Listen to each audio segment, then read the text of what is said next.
Fala aí pessoal, eu sou Eduardo Tironi do podcast Posse de Bola. Estou aqui para falar de Palmeiras 2, Santo André 0, São Paulo 2, Mirassol 3, quartas de final do Campeonato Paulista nesta quarta-feira. Peço para que você curta o canal do All Sport no YouTube. Primeiro vamos falar do Palmeiras, né? O que foi menos pior, sim, menos pior.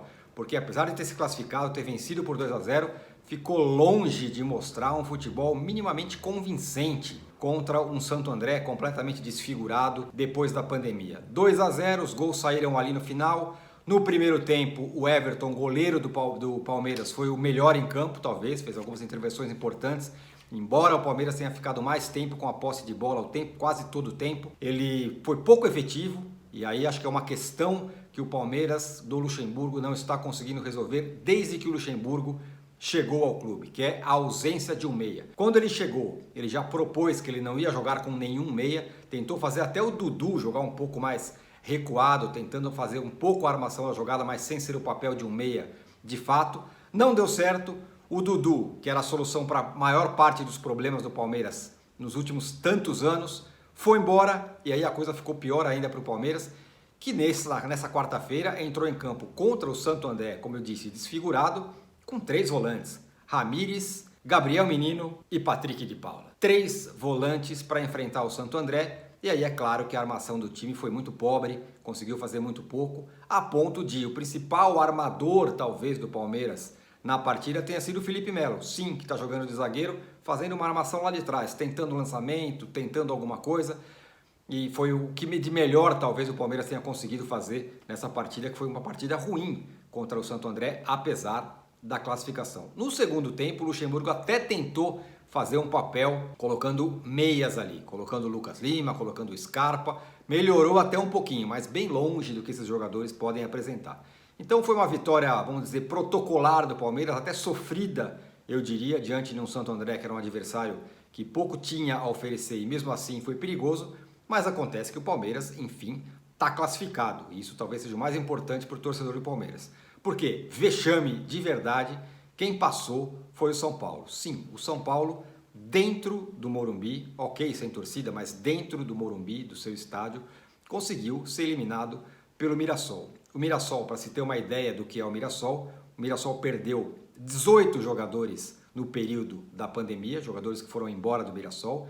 O time se recompôs nos últimos dias e aí conseguiu uma vitória sobre o São Paulo. Sim, uma vitória que poderia ser até maior, porque saiu ganhando por 2-0 do São Paulo ainda no primeiro tempo. O São Paulo empatou numa reação relâmpago, 2 gols logo em seguida, mas aí voltou para o segundo tempo, quando se imaginava que o São Paulo pudesse fazer mais alguma coisa. Foi muito pouco, um time muito pobre, um time defensivamente absolutamente frágil. O time do Diniz não mostra nenhuma segurança defensiva.